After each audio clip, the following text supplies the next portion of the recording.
বন্ধুরা, সবাই কেমন আছো? প্রতিদিন মজার মজার আর মজার মজার কার্টুন ভিডিও দেখার জন্য আমাদের YouTube channel MS cartoon Bangla চ্যানেলটা সাবস্ক্রাইব করে রাখো। কি রে টুনটুনি, কেমন আছিস? খাবার খেতে আসছিস না যে? আর তোর বাচ্চাগুলো এবার কেমন আছে রে?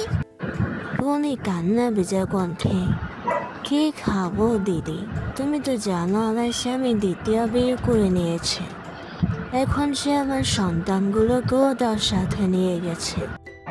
কি বলছিস? কতটুকু ছোট ছোট বাচ্চা, মা ছাড়া কি করে থাকবে তারা? টুনি হতাশা পালা কণ্ঠে, আমি কি বা করতে পারি? কোনো ধনদৌলত তারা পরিবার যে। কিন্তু ও বাচ্চারাই তো সৎ মায়ের যন্ত্রণায় মরে যাবে রে। দাদা, আমি দেখছি কিছু করা যায় কিনা। মিনার নিজের ঘরেও সৎমা, তাই সে জানে সৎমা কখনো আপন মায়ের মতো তো ভালো বাসতেই পারে না। ঘরের সব কাজেটুকু বাচ্চা মেয়েকে দিয়ে করানো হয়, তারপরেও যেন সৎমার ক্ষুধা কখনো শেষ হয় না।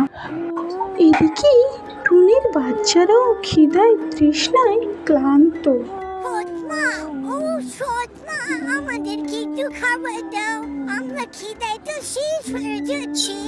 আমরা তো উঠতে পারছি না গো সৎমা। তো আমি কি করবো? তোরা মরলে মরতে, আমাকে খেয়ে দে, আর কোনো কাজ নেই। আমাকে দিতে হবে না, আমার ছোট বোনটাকে একটু খাবার দিয়ে দাও। আমি পারবো না, বর্ষাল আসতে সামনে জুটিয়েছি, ভেবেছি রানের মতো থাকবো। এই বলে উড়ে চলে গেল সৎমা। বাচ্চাগুলো কাদা ছাড়া আর কিছুই করতে পারলো না। ওইদিকে মিনার অবস্থাও একই। এই মিনা, আই তো আমার পাটা একটু টিপে দে। ছোট্ট মিনা এসে চুপচাপ পা টিপতে বসে যায়, কারণ এটা তো তার রোজকার কাজ। কিন্তু সৎমার এতেও মন ভরে না। কি পা টিপছিস? ঠিক করে পা টিপ, এর কাজ তোর দ্বারা ঠিক মতো হয় না। এই জন্যই তো তোর মা তোকে ছেড়ে চলে গেছে, আর তোর বাবাও তোর কোনো খোঁজ খবর নিচ্ছে না। মিনার মন খারাপ হলেও কিছুই বলে না, কারণ পা টিপতে টিপতে এতক্ষণে তার হাত ব্যথা হয়ে গেছে।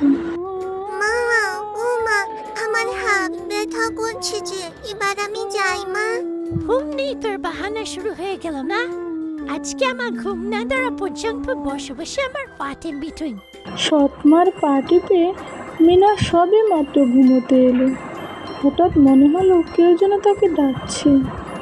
মিনা অবাক হয়ে বলে উঠল, সাথে তুমি আবার কে? আমি তোমারই ভিতরে থাকা ভালো স্বভাব তোমাকে জানাতে এসেছি। তুমি যেমন এখানে কষ্টে আছো, ঠিক তেমনি তোমার প্রিয় বন্ধু টুনির বাচ্চারাও ওখানে অনেক কষ্টে আছে। তোমার কি উচিত নয় তাদের জন্য কিছু করা?